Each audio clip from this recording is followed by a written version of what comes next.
espiritismo pessoal tão limpo quanto possível, para que os emissários celestes nos empreguem as energias no socorro aos doentes, se trazidos a cooperar na desobsessão. Mantenhamos o pensamento liberto de ideias preconcebidas, a fim de que os benfeitores desencarnados nos encontrem capazes de enfermagem precisa, no amparo aos companheiros desorientados e sofredores, sem criar-lhes problemas.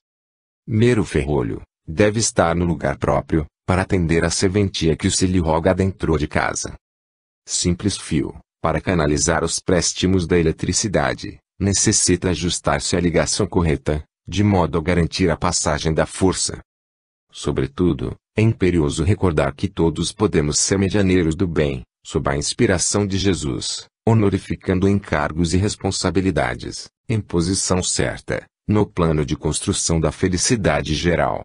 É por isso que ele, o Cristo de Deus, não nos disse que o maior no reino dos céus será quem saiba fazer tudo, mas sim aquele que se fizer o servo leal de todos.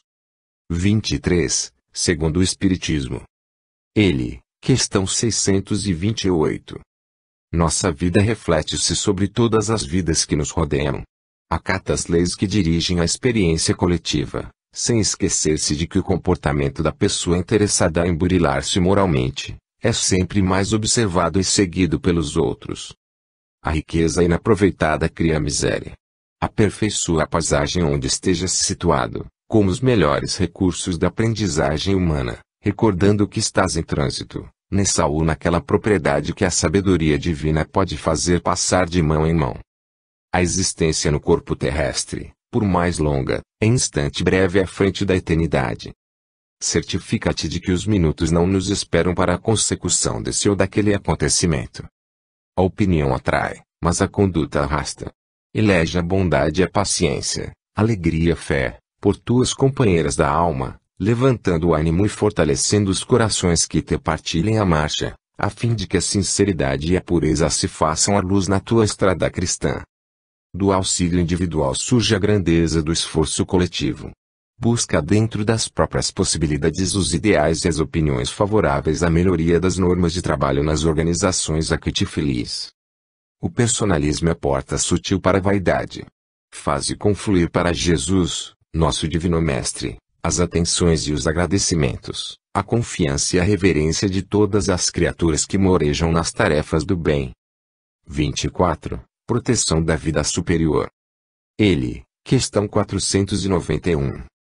Há mais de um século, conforme se depreende da questão número 491 de O Livro dos Espíritos, inquiriu Allan Kardec dos mentores desencarnados que lhe presidiam a obra, qual a missão do Espírito Protetor inversa e o esclarecimento veio claro, a de um pai com relação aos filhos, a de guiar o seu protegido pela senda do bem, auxiliá-lo com seus conselhos, consolá-los nas suas aflições, levantar-lhe o ânimo nas provas da vida. Tracemos reduzidas anotações aos 5 pontos enunciados. Um pai consagra-se aos filhos, durante a existência terrestre, pavimentando-lhes o caminho com todas as facilidades que o amor lhe possibilite. Entretanto, não consegue exonerá-los das tribulações, referentes às dívidas contraídas por eles, em passadas reencarnações. Determinado educador abraçará generosamente o compromisso de orientar alguém, nas trilhas da virtude, contudo, o aprendiz traz a consciência livre para aceitar ou não as indicações que se lhe sugere. O amigo ampara outro amigo, administrando-lhe avisos oportunos, todavia, é provável que o beneficiário não os admita resolvendo tomar experiências difíceis, à própria conta. Devotado companheiro dispensar-nos a reconforto e nas aflições, mas se está consentido respeito à justiça, não intentará suprimi-las, na certeza de que as recebemos da vida por inevitável necessidade. Compassivo irmão dar-nos-á coragem para vencer nos transes de rudes provas, no entanto, se realmente nos deseja felicidade, procederá conosco, à maneira do professor que instrui o discípulo, nas dificuldades do ensino, sem furtar-lhe os méritos da lição. Longe de nos classificarmos por espíritos protetores, de vez que somos simples e imperfeitos servidores de todos aqueles que ainda sofrem o esmeril das lutas humanas, compreendemos as dores e os constrangimentos de quantos imploram socorro e exceção, em nossas casas de fé, mas a clareza doutrinária recomenda-se proclame que o Evangelho não promete gratificações do mundo e que o Espiritismo não anuncia vantagens materiais, no que concerne a ilusão. Nós todos, espíritos vinculados ainda à Terra, estamos evoluindo e resgatando, aprendendo e edificando, no burilamento da lama. Estendamos mãos fraternas, amparando-nos mutuamente. Reconheçamos, porém, que progresso reclama esforço, quitação pede reajuste, estudo exige atenção e trabalho roga suor. 25. Práticas estranhas. M. Capítulo 31, item 21. Muitos, companheiros, sob a alegação de que todas as religiões são boas e respeitáveis, julgam que as tarefas espíritas nada perdem por aceitar a enxertia da práticas estranhas à simplicidade que lhes vige na base, lisonjeando indebitamente situações e personalidades humanas, supostas capazes de beneficiar as construções doutrinárias do Espiritismo. No entanto, examinemos, sem parcialidade, a expressão contraditória de semelhante atitude, analisando-a, na lógica da vida. Criaturas de todas as plagas dos universos são filhas do Criador e chegarão, um dia, à perfeição integral.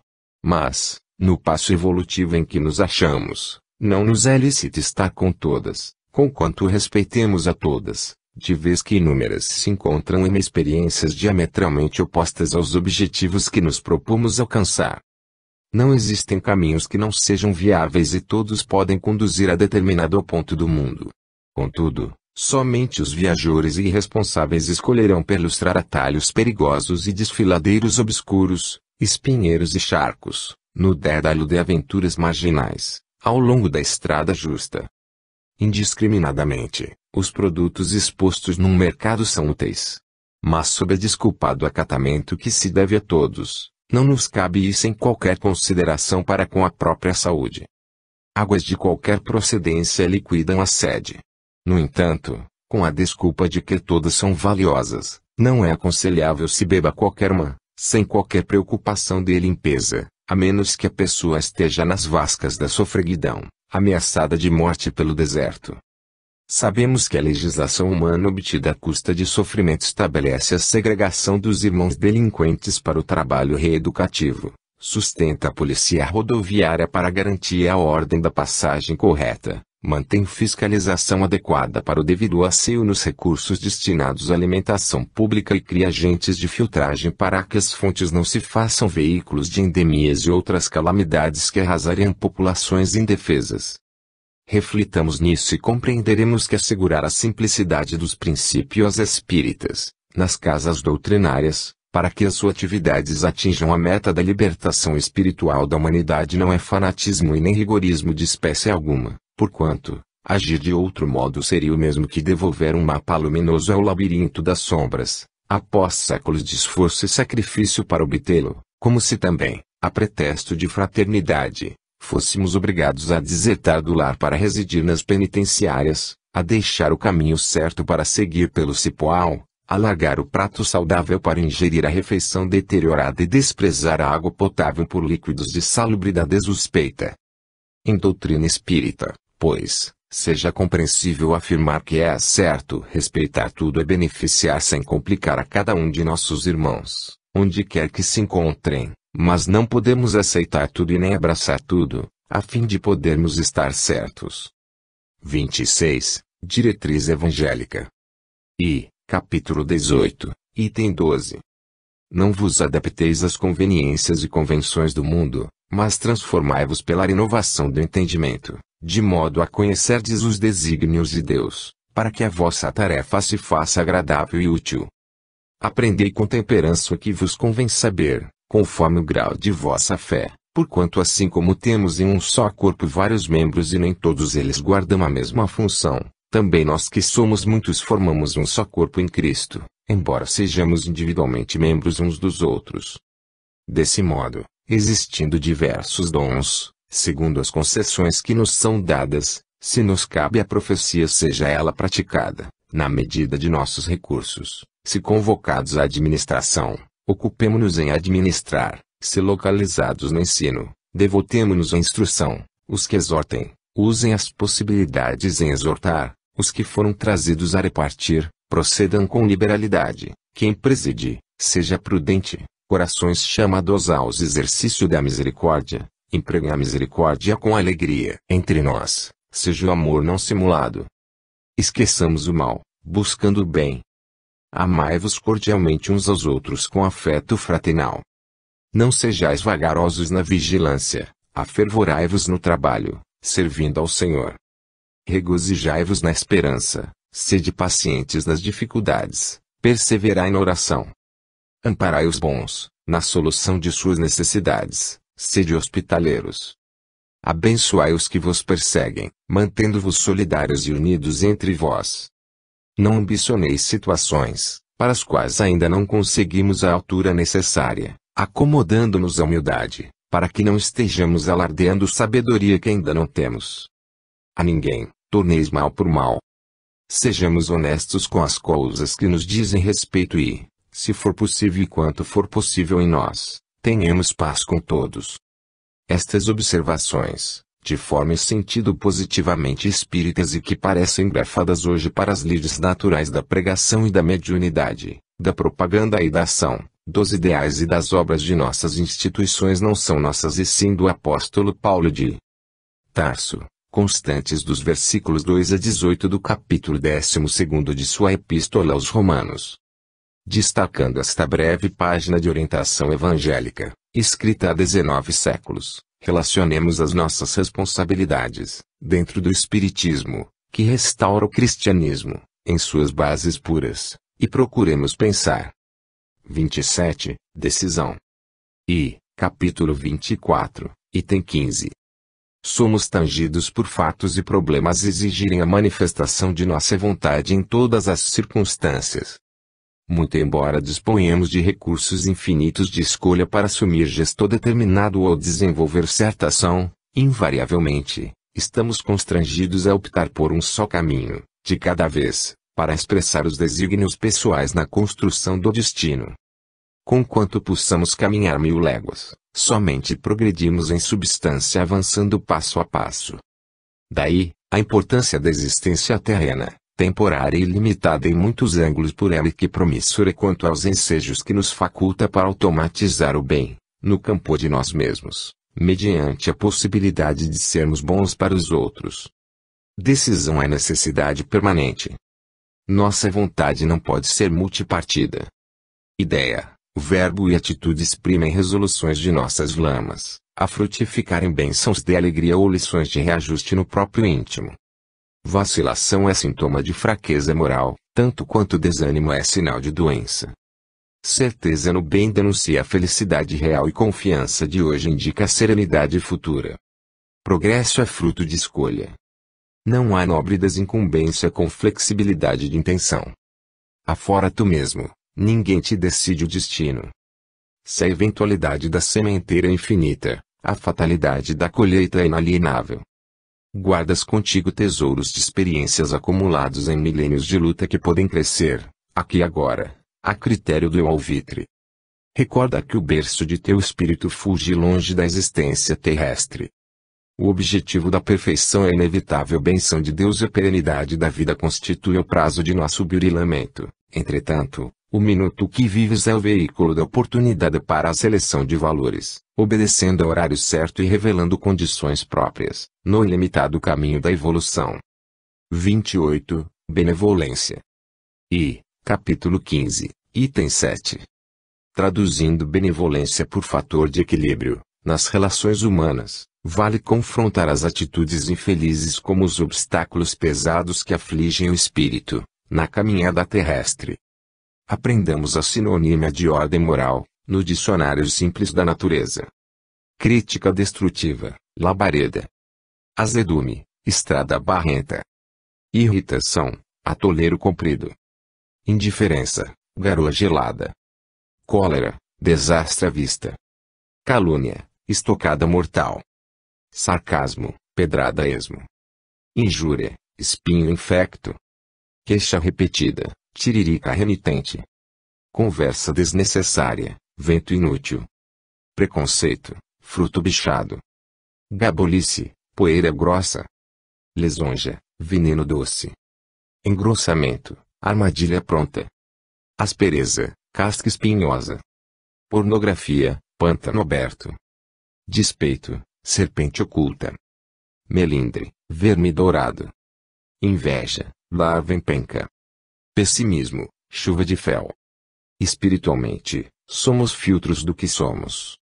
Cada pessoa recebe aquilo que distribui. Se esperamos pela indulgência alheia, conseguiremos as manifestações que nos pareçam indesejáveis e, evitando-as com segurança, saberemos cultivar a benevolência, no trato com o próximo, para que a benevolência nos seja auxílio incessante, através dos outros. 29. 20 modos.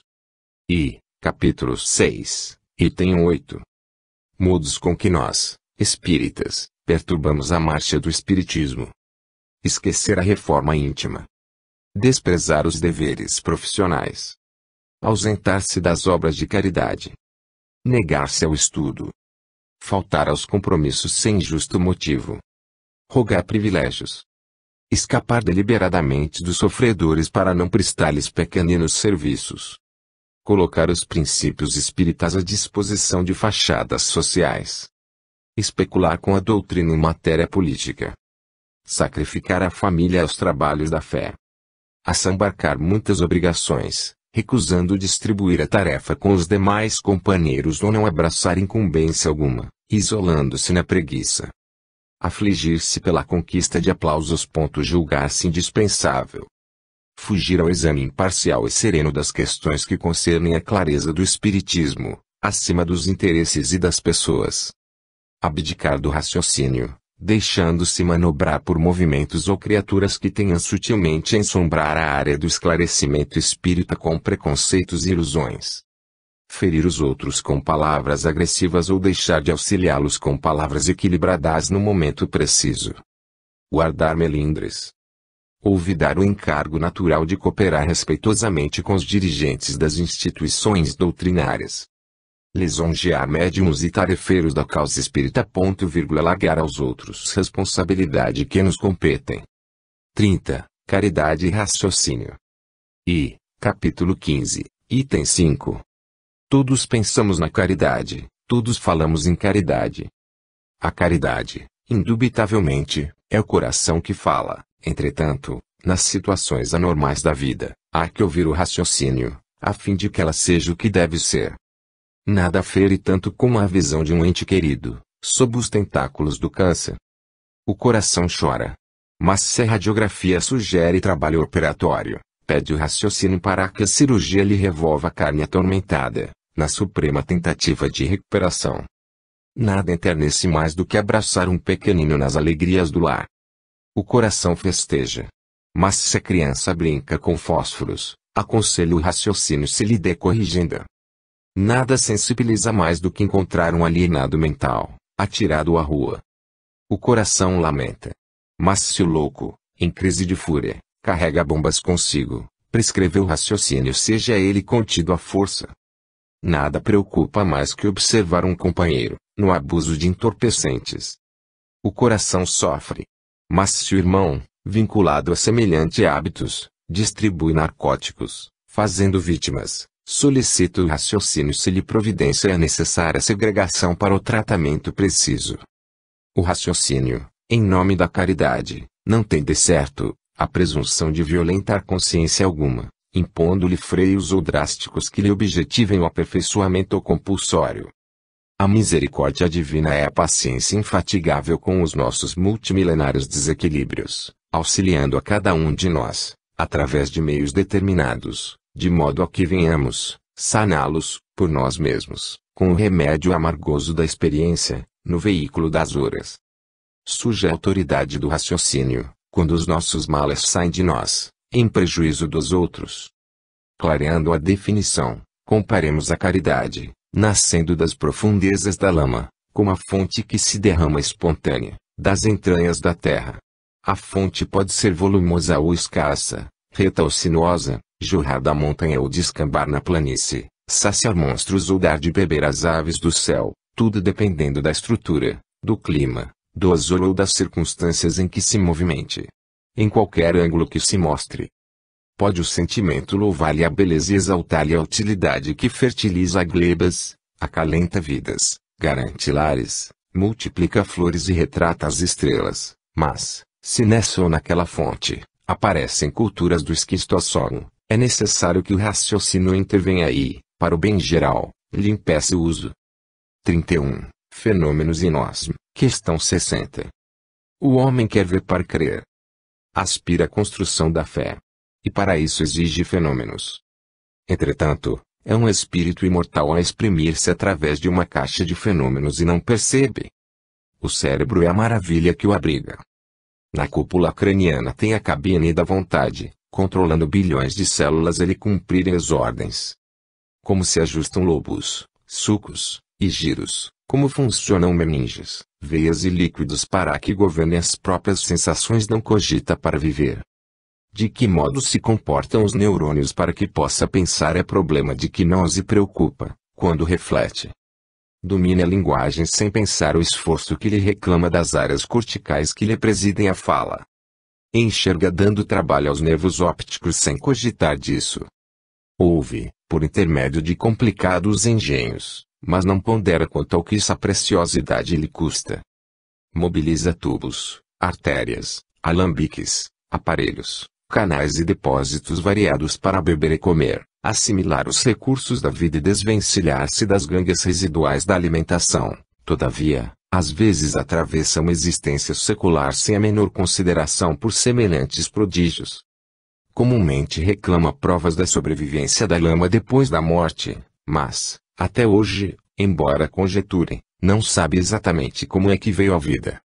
Ninguém nega que fenômenos servem para acordar a mente, contudo, é imperioso reconhecer que as criaturas humanas, na experiência diária, comunicam-se umas com as outras, através de montanhas deles sem a mínima comoção. Eis os motivos pelos quais os espíritos superiores, conscientes da responsabilidade que abraçam, colocarão sempre os fenômenos em última plana do esquema das manifestações com que nos visitam. Assim procedem porque a curiosidade inerte ou deslumbrada não substitui o serviço e o serviço é a única via que nos faculta crescimento e elevação, compelindo-nos a estudar para progredir e a evoluir para sublimar. 32. Tolerância e coerência. E, capítulo 10, item 21. Compreender e desculpar sempre. Porque todos necessitamos de compreensão e desculpa, nas horas do desacerto, mas observar a coerência para que os diques da tolerância não se esbarrondem, corroídos pela displicência sistemática, patrocinando a desordem. Disse Jesus, amai os vossos inimigos. E o Senhor ensinou-nos realmente a amá-los, através dos seus próprios exemplos de humildade sem servilismo e de lealdade sem arrogância. Ele sabia que Judas, o discípulo incauto, bandeava-se, pouco a pouco, para a esfera dos adversários que lhe combatiam a mensagem renovadora. A pretexto de amar os inimigos, ser-lhe lícito afastá-lo da pequena comunidade, a fim de preservá-la, mas preferiu estender-lhe mãos fraternas, até a última crise de deserção, ensinando-nos o dever de auxiliar aos companheiros de tarefa, na prática do bem, enquanto isso se nos torne possível. Não ignorava que os supervisores do Sinédrio lhe tramavam a perda. A pretexto de amar os inimigos, poderia solicitar-lhes encontros cordiais para discussão de política doméstica, promovendo recuos e concessões, de maneira a poupar complicações aos próprios amigos, mas preferiu suportar-lhes a perseguição gratuita, ensinando-nos que não se deve contender, em matéria de orientação espiritual, com pessoas cultas e conscientes, plenamente informadas, quanto às obrigações que a responsabilidade do conhecimento superior lhes preceitua. Certificara-se de que Pilatos, o juiz dúbio, agia, inconsiderado. A pretexto de amar os inimigos, não lhe seria difícil recorrer à justiça de instância mais elevada, mas preferiu aguentar-lhe a sentença iníqua, ensinando-nos que a atitude de todos aqueles que procuram sinceramente a verdade não comporta evasivas. Percebia, no sacrifício supremo, que a multidão se desvairava. A pretexto de amar os inimigos, era perfeitamente cabível que alegasse a extensão dos serviços prestados, pedindo a comiseração pública, a fim de que se lhe não golpeasse a obra nascente, mas preferiu silenciar e partir, invocando o perdão da providência divina para os próprios verdugos, ensinando-nos que é preciso abençoar os que nos firam e orar por eles, sem, contudo, premiar-lhes a leviandade para que a leviandade não alegue crescimento com o nosso apoio. Jesus entendeu a todos, beneficiou a todos, socorreu a todos e esclareceu a todos, demonstrando-nos que a caridade, expressando amor puro, é semelhante ao sol que abraça a todos, mas não transigiu com o mal. Isso quer dizer que fora da caridade não há tolerância sem coerência. 33. Santidade de superfície. Capítulo 18, item 9. Muitos companheiros da convicção espírita costumam afirmar que estão imbuídos de fé ardente, mas os inquisidores do passado que acendiam fogueiras pela imposição do Creu-Morri também a possuíam. Cultivam ilimitada cautela para não tombarem no erro, mas todos os religiosos que desertam da luta humana alegam prevenção contra o pecado para fugirem das obrigações sociais. Adotam a tolerância invariável para com tudo, de modo a estarem completamente bem com todos, mas ao que nos parece, a história indica que o iniciador do comodismo perfeito, na edificação cristã, foi Pilatos, o juiz, que preferiu não examinar a grandeza de Jesus, a fim de não ter, nem sofrer problemas. Age unicamente sob o móvel das boas intenções e que, por isso mesmo, não concordo com disciplina de método na prestação da caridade, mas todos os que complicam as vidas alheias, a pretexto de fazerem o bem, na hora do desastre, asseveram chorando que se achavam impelidos pelos mais puros intentos. Obedecem apenas aos impulsos do coração, mas os penitenciários, quando inquiridos sobre a motivação das faltas que o fizeram cair na criminalidade, esclarecem, de modo geral, que atenderam tão só aos ditames do sentimento. Consideram, de maneira exclusiva, o burilamento do cérebro, mas do ponto de vista da inteligência hipertrofiada no orgulho, todos os promotores de guerra, formaram e ainda formam entre as cabeças mais cultas da humanidade. Os companheiros da seara espírita, no entanto, sabem com Allan Kardec que o espírita é chamado a usar confiança e zelo, indulgência e bondade, pensamento e emoção, aliando o equilíbrio e fé raciocinada, na base da reforma íntima, com serviço incessante aos outros. Por esse motivo, efetuando a própria libertação dos semelhantes das cadeias mentais forjadas na terra em nome da santidade da superfície, o espírita verdadeiro é conhecido por seu devotamento ao bem de todas as criaturas, e pela coragem com que dá testemunho da sua transformação moral. 34. Equilíbrio sempre. Capítulo 24, item 7. Todos somos chamados, de vez em vez, a administrar a verdade, aqui e ali. Entretanto, a verdade, no fundo, é conhecimento e conhecimento solicita a dosagem para servir. Necessário instituir a civilização, entre os companheiros ainda empenachados na selva. Para isso, não começaremos por trazê-los à discussão, em torno da relatividade, mas também, a pretexto de angariar-lhe a confiança, não nos cabe exalçar a antropofagia que nos caracterizava os avós. Indispensável estender instrução à criança. Não encetaremos, porém, semelhante trabalho, sentando-a num anfiteatro, destinado ao ensino superior, mas também, sob a alegação de conquistar-lhe o interesse, ao lhe permitiremos um bisturi nas mãos frágeis.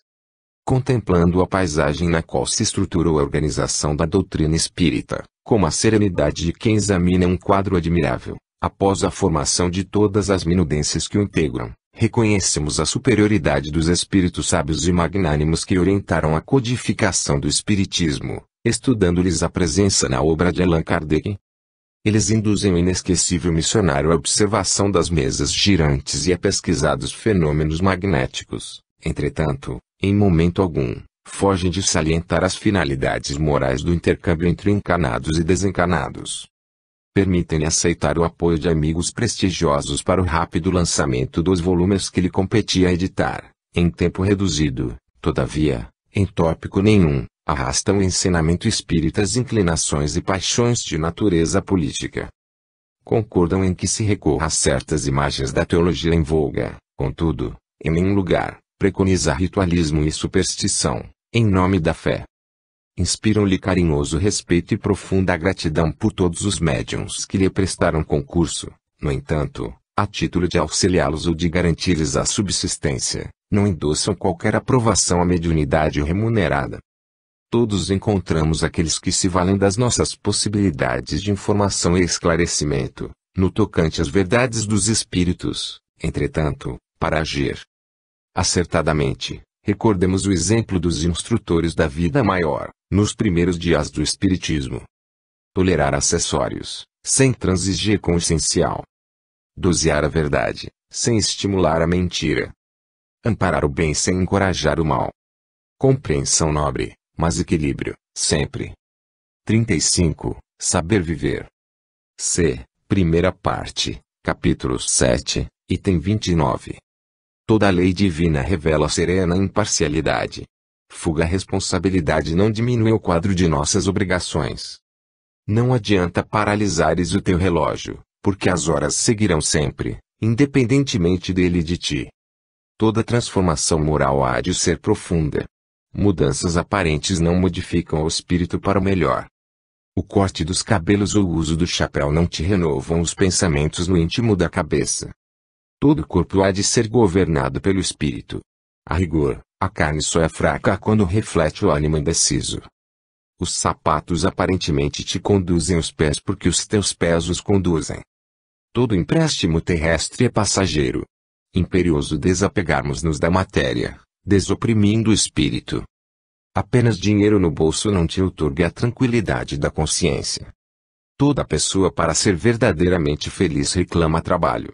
Mas somente o trabalho que serve bem de todos é alimento da criação. Algumas vezes encontramos irmãos nossos que se dizem cansados de trabalhar e acabam hospedados pela polícia. Toda criatura tanto precisa de conhecimento quanto de bondade.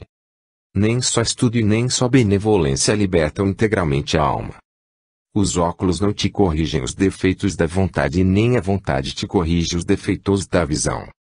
Todo coração necessita de amor. Urge discernir como se ama e como se é amado. Os parasitos, de certo, agarram-se às próprias vítimas atendendo a impulsos de bem-querer. Toda existência tem objetivos específicos.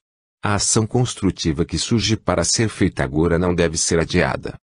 A tua carteira de identidade só vale para a presente encarnação. O Espiritismo ensinar-te-á como viver proveitosamente, em plenitude de alegria e de paz, ante o determinismo da evolução. Viver por viver todos vivem. O essencial é saber viver. 36. Necessitados difíceis. E, capítulo 12, item 1.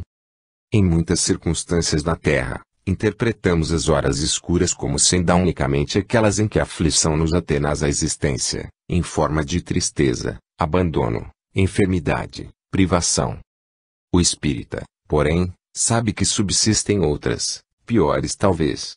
Não ignora que aparecem dias mascarados de felicidade aparente, em que o sentimento anestesiado pela ilusão se rende à sombra. Tempos em que os companheiros enganados se julgam certos. Ocasiões em que os irmãos saciados de reconfortos sentem fome de luz e não sabem disso.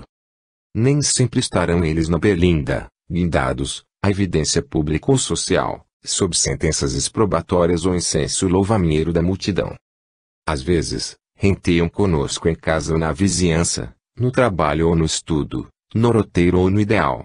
O espírita consciente reconhece que são eles os necessitados difíceis das horas escuras. Em muitos lances da estrada vê-se obrigado a comungar-lhes a presença, a partilhar-lhes atividade, a ouvi-los e a obedecê-los, até o ponto doméstico lhe preceituem determinadas obrigações.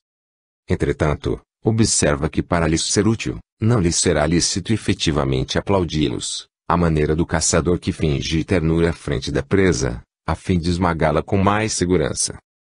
Como, porém, exercer a solidariedade, diante deles? Perguntarás. Como menosprezá-los se carecem de apoio? Precisamos, no entanto, verificar que, em muitos requisitos do concurso real, socorrer não será sorrir. Todos conseguimos doar cooperação fraternal aos necessitados difíceis das horas escuras, seja silenciando ou clareando situações, nas medidas do entendimento evangélico, sem destruir-lhes a possibilidade de aprender, crescer, melhorar e servir, aproveitando os talentos da vida, no encargo que desempenham e na tarefa que o Mestre lhes confiou. Mesmo quando se nos façam adversários gratuitos, podemos auxiliá-los. Jesus não recomendou festejar os que nos apedrejem a consciência tranquila e nem nos ensinou a arrasá-los. Mas, ciente de que não nos é possível concordar com eles e nem tampouco odiá-los, exortou-nos claramente: amai os vossos inimigos, orai pelos que vos perseguem e caluniam. É assim que a todos os necessitados difíceis das horas escuras, aos quais não nos é facultado estender os braços de pronto, podemos amar em espírito, amparando-lhes o caminho, através da oração. 37. Divulgação espírita. Capítulo 24, item 1. Há companheiros que se dizem contrários à divulgação espírita. Julgam vaidade o propósito de se lhes exaltar os méritos e agradecer os benefícios nas iniciativas de caráter público. Para eles, o espiritismo fala por si e caminhará por si. Estão certos nessa convicção, mas isso não nos invalida o dever de colaborar na extensão do conhecimento espírita com o devotamento que a boa semente merece do lavrador. O ensino exige recintos para o magistério. O espiritismo deve ser apresentado por seus profitentes em sessões públicas. A cultura reclama publicações. O espiritismo tem a sua alavanca de expansão no livro que lhe expõe os postulados. A arte pede representações. O espiritismo não dispensa as obras que lhe expõem a grandeza. A indústria requisita a produção que lhe demonstre o valor. O espiritismo possui a sua maior força nas realizações e no exemplo dos seus seguidores, em cujo rendimento para o bem comum se lhe define a excelência. Não podemos relaxar a educação espírita, desprezando os instrumentos da divulgação de que dispomos a fim de estendê-la e honorificá-la. Allan Kardec começou o trabalho doutrinário publicando as obras da codificação e instituindo uma sociedade promotora de reuniões e palestras públicas, uma revista e uma livraria para a difusão inicial da revelação nova. Mas não é só que Jesus estimou a publicidade, não para si mesmo, mas para o Evangelho, é afirmação que não sofre dúvida.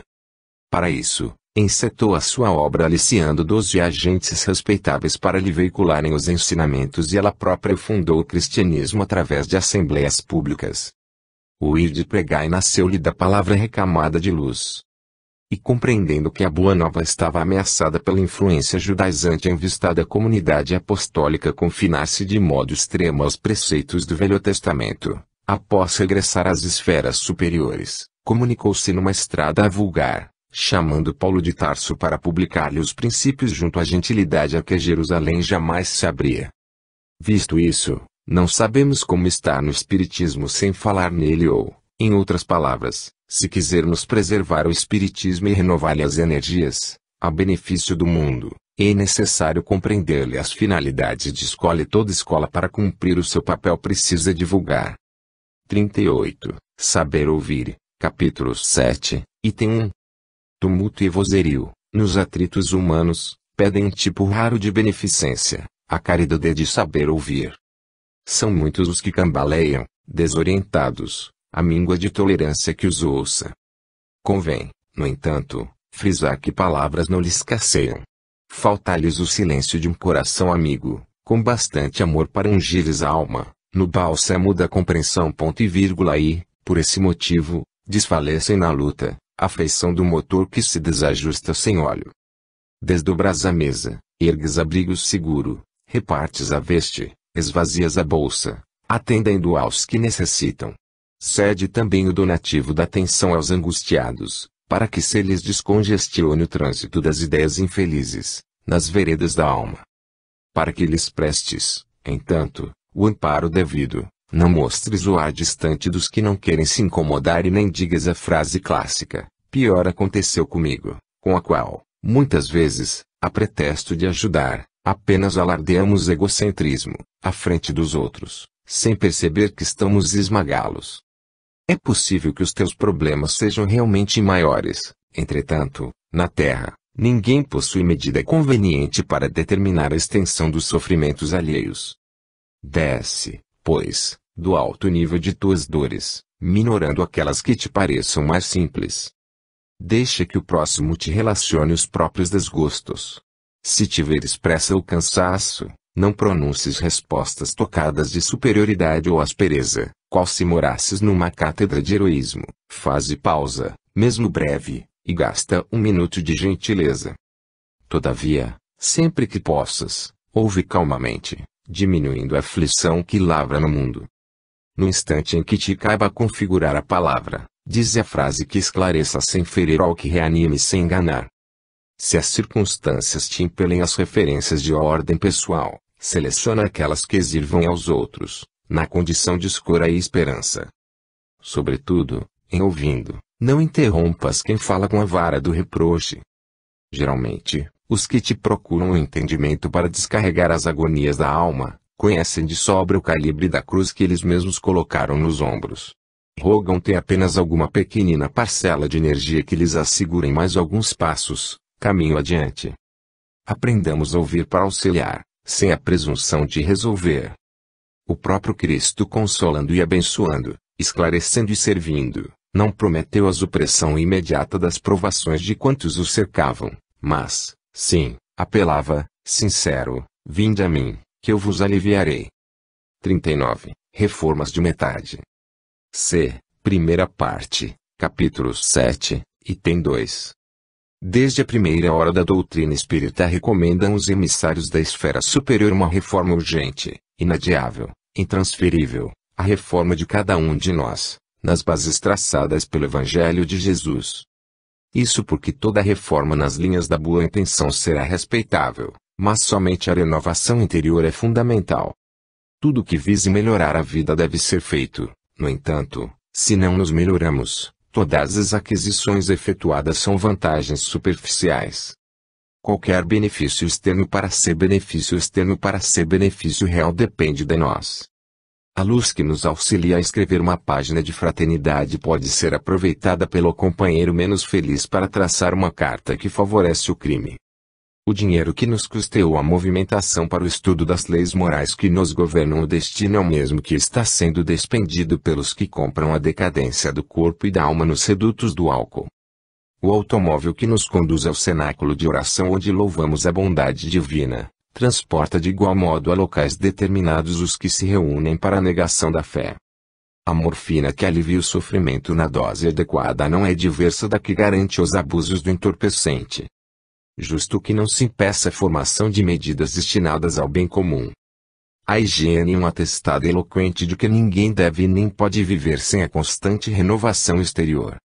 O Espiritismo, porém, nos adverte de que todas as modificações por fora, ainda as mais dignas, são reformas de metade, que permanecerão incompletas sem as reformas do homem que lhes manejará os valores. Reflitamos nisso, observando o caminho e a meta. Sem estrada não alcançarmos o alvo, entretanto, a estrada é o meio e o alvo é o fim.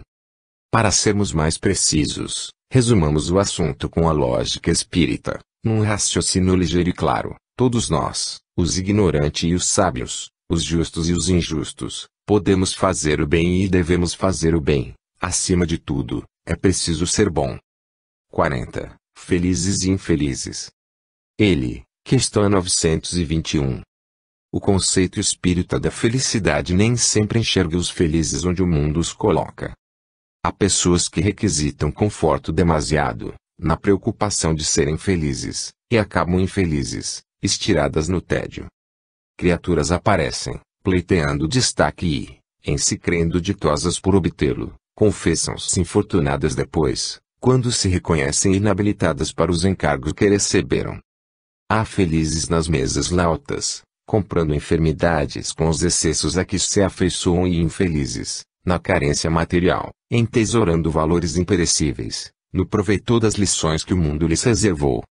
Em toda parte, surpreendemos os felizes de saúde, que abusam da robustez, caindo na desencarnação prematura, e os infelizes de doença, que senhoreiam longa vida pelo respeito que dedicam ao corpo.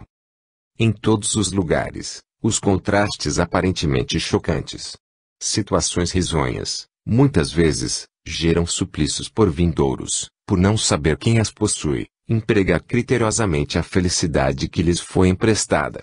Aqui além, surgem, sem conta, Os felizes infelizes nos enganos a que se arrojam e os infelizes felizes, nas provações em que se elevam. Sócrates, considerado infeliz, é o pai da filosofia. Anitus, imaginado feliz, ainda hoje, no conceito do mundo, é o carrasco. Jesus, suposto infeliz, é o renovador do mundo. Barrabás, julgado feliz, até agora, na memória dos homens, é o malfeitor. Apliquemos o entendimento espírita aos acontecimentos cotidianos e verificaremos que os felizes e os infelizes não estão qualificados pela abastança ou pela indigência que entremostrem nos quadros exteriores. São e serão sempre aqueles que, em qualquer circunstância, edificam a felicidade para os outros, de vez que as leis da vida determinam seja a criatura medida pelas outras criaturas, especificando que a felicidade ou a infelicidade articuladas por alguém, nos caminhos alheios, se voltem, matematicamente, para quem os formou. 41. Medo e mediunidade. M. Questão 159. Gosto das reuniões espíritas, contudo, tenho medo de comparecer. Sinto a mediunidade, mas temo. Creio racionalmente no mundo dos espíritos, entretanto, não posso nem pensar seja possível que um espírito me apareça. Se surgem comumente confissões quais essas, é preciso anotar que elas exprimem apenas reduzido número daquelas criaturas do que dizem com franqueza o que pensam.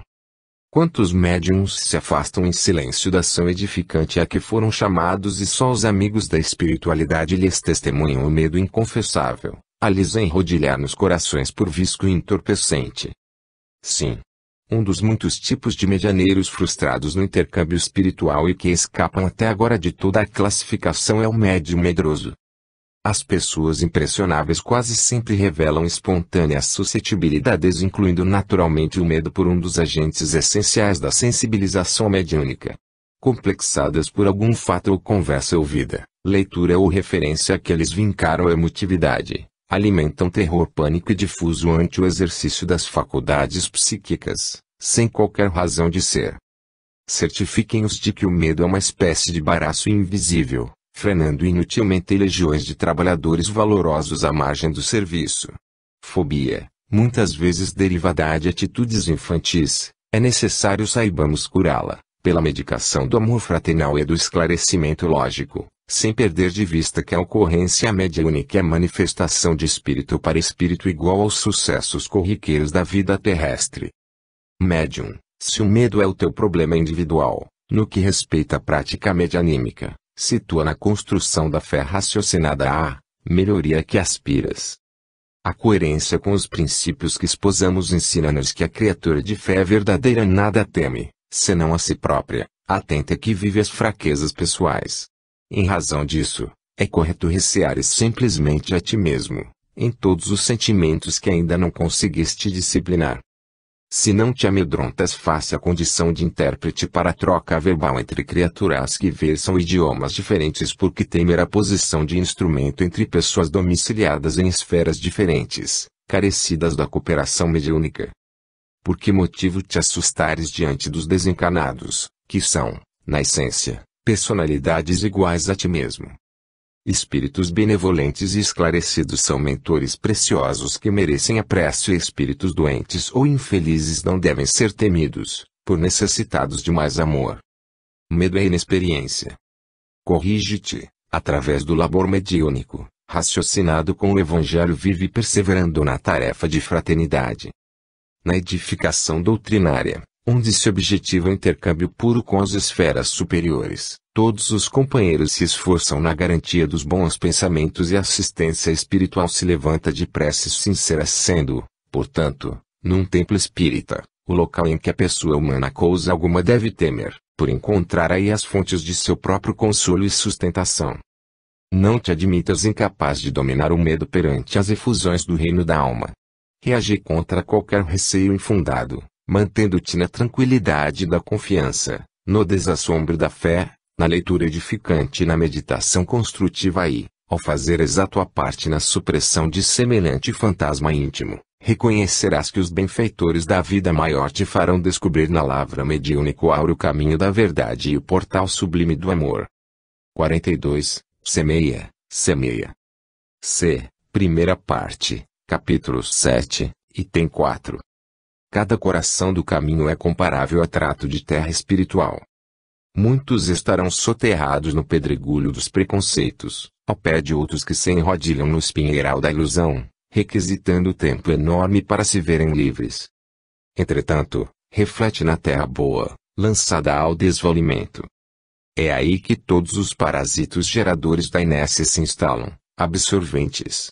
Terras abandonadas, terras órfãs. Criaturas que anseiam pelo adubo da fé, almas que suplicam modesta plantação de esperança e conforto. Esses solos desprezados, muita vez, te buscam, fronteiriços. Descerram-se-te a visão, na fadiga dos pais que a dor e manifesta suplicia e consome, no desencanto dos companheiros tristes que carregam no peito o próprio sonho em cinza, no problema do filho que a revolta desgasta, na prova dos irmãos que sorriem chorando para que lhes não vejas os detritos de angústia. Se já podes ouvir o seu semeador, semeia, semeia. Sabes que a caridade é o sol que varre as sombras, trazes contigo o dom de esparzir o zolo, podes pronunciar a palavra da bênção, consegues derramar o que sobra da bolsa, transformando a moeda em prece de alegria. Guardas o braço forte que levanta os caídos. Ponto e vírgula. Teus dedos são capazes de recompor as cordas que o sofrimento parte em corações alheios, afinando-as no tom da música fraterna. Retens o privilégio de repartir com os nus a roupa que largaste. Nada te freia as mãos no socorro ao doente. Ninguém te impede, enfim, de construir na estrada o bem para quem passe o bem dos que virão. Não te detenhas, pois, no vazio das trevas. Planta a verdade e a luz, o júbilo e a bondade. Se percebes a voz do excelso semeador, escuta-lo-ás, a cada passo, rente aos próprios ouvidos, a dizer-te confiante. Trabalha, enquanto é tempo e semeia, semeia. 43. Enganos ante os espíritos. M. Questão 286.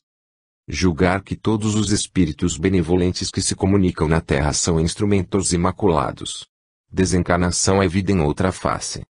Considerar que eles veiculam princípios de virtude, como se fossem anjos flanando nos céus, dando conselhos que nada lhes custa.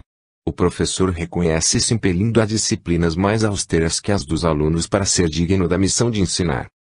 Chamá-los, a propósito de bagatelas. Criaturas relativamente educadas sabem respeitar os horários alheios. Solicitar-lhes concurso em problemas estritamente imateriais.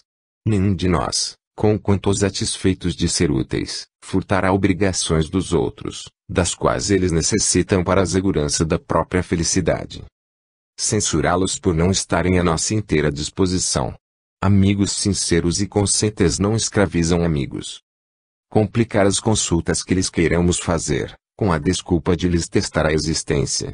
Só os corações irresponsáveis intentariam transformar os entes amados em ledores de buena dicha. Exigir-lhes a verdade total. Todos nós cultivamos o tato psicológico no trato recíproco e não ignoramos que certas revelações funcionam nos mecanismos da alma, assim como determinados medicamentos que somente beneficiam os mecanismos do corpo em dose adequada. Criticar-lhes sem ponderação e respeito às falhas quando apareçam. A pessoa de bom senso compreende claramente o desacerto do benfeitor de que já recebeu 99 favores perfeitos, através de recursos imperfeitos, como sejam os canais mediúnicos terrestres, e doente algum pode queixar-se quando ele mesmo procura obscurecer, por todos os modos, os raciocínios e manifestações do médico. Não desconhecemos que entre a encarnação, a desencarnação e a reencarnação, todos somos espíritos em trabalho evolutivo. A doutrina espírita é o fiel da balança de nossas relações uns com os outros, nos planos que se acolhem desencarnados e encarnados, representando orientação e luz, ensinamento e pedra de toque. Diante dela os espíritos têm responsabilidade e os homens também. 44. Silício e vida. I. Capítulo 5, item 26. Silícios para ganhar os céus. A infinita bondade abençoe a quem os pratique de boa fé. No entanto, convém recordar que o apelo divino solicita a misericórdia e não sacrifício. Nessa legenda, lógica espírita aconselha disciplinas edificantes e não rigores inúteis. Ponto e vírgula, austeridades que rendam educação e progresso, regimes que frutifiquem compreensão e beneficência, cooperação por escola e trabalho exprimindo aprendizado espontâneo. Quando tens uma hora disponível, acima do repouso que te restaure, canaliza atenção e força para que se atenuem os sofrimentos da retaguarda. 1 minuto de carinho para com os alienados mentais ensina a preservar o próprio juízo. Alguns momentos de serviço, junto ao leito dos paralíticos, articulam preciosa aula de paciência. Simples visita ao hospital diminui ilusões. Cozinhar prato humilde, a benefício dos que não conseguem assegurar a subsistência, impele a corrigir os excessos da mesa. Costurar em socorro dos que tremem desnudos, auxilia a esquecer extravagâncias de vestuários. Entregar voluntariamente algum recurso, nos lares desprotegidos, criando reconforto e esperança, imuniza contra o flagelo da usura e contra a voragem do desperdício. Amparar em pessoas que vagam sem rumo ensina respeito ao lar que nos aconchega. Silícios para conquistar os talentos celestes. Façamos aqueles que se transfigurem nas obras de fraternidade e elevação, por melhorarem a vida, melhorando a nós mesmos. Não ignoramos que tanto o planeta terrestre, quanto as criaturas que povoam jazem vivos, em pleno céu, entretanto, jamais contemplaremos a luz divina do céu que nos circunda sem acendê-la, dentro de nós. 45. O Livro dos Médiuns M. Introdução. Muitos referiam-se à justiça. Mas apenas Moisés logrou expressá-la junto aos homens. Muitos sentiam a necessidade do amor por único recurso de sustentação da concórdia e da fraternidade entre as criaturas. Entretanto, somente Jesus conseguia exemplificá-la na Terra. Qual ocorre no plano moral, assim tem acontecido em todos os distritos do progresso humano. Muitos registravam em positivo de mais ampla divulgação da cultura. Contudo, só Gutenberg pôde articular os alicerces da imprensa. Muitos observavam que o mundo químico devia ter por base um elemento extremamente simples. Todavia, somente Cavendish chegou a descobrir o hidrogênio. Muitos reconheciam a possibilidade de isolar-se a faísca elétrica. No entanto, só Franklin levantou a para-raios. Muitos pensavam na criação do transporte rápido. Mas apenas Stephenson desvelou a locomotiva. Muitos pressentiam a existência da gravitação. Entretanto, somente Newton granjeou enunciá-la. Muitos falavam em arquivo da voz. Contudo, sua Edison corporificou o fonógrafo.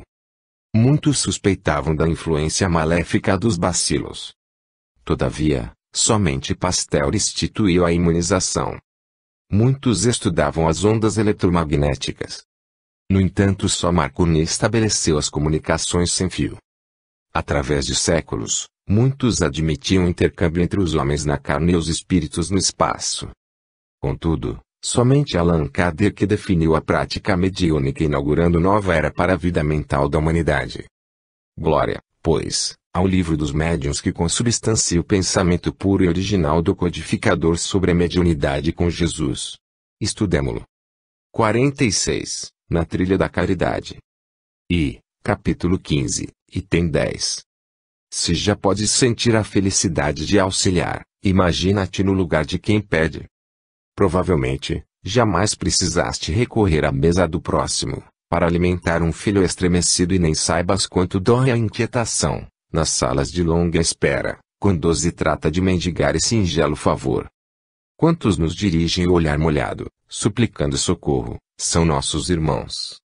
Talvez nunca examinaste os prodígios de resistência dos pequeninos sem pratos certo que te abordam na rua e nunca mediste a solidão dos que atravessam moléstia grave, sem braço amigo que os assista, no sofrimento, a se arrastarem nas vias públicas, na expectativa de encontrarem alguém que lhes estenda leve apoio contra o assédio da morte. Muitos dizem que há entre eles viciações e mentiras, que nos compete evitar em louvor da justiça e ninguém pode contrariar a justiça e ninguém pode contrariar a justiça, chamada a reger a ordem. Será justo, no entanto, verificar até que ponto somos culpados pelo desespero que os fizeram cair em semelhantes desequilíbrios e até onde somos também passíveis de censura por altas equivalentes. Deus nos dá para que aprendamos também a distribuir. Assegura a disciplina, mas lembra-te de que o Senhor te agradece a bagatela de bondade que possas entregar, em favor dos que sofrem, e a palavra de reconforto que graves no coração torturado que te pede esperança. Trabalha contra o mal, no entanto, recorda que as leis da vida assinalam a alegria da criança desditosa a quem deste um sinal de bondade e respondem às orações do velhinho que te recolhe os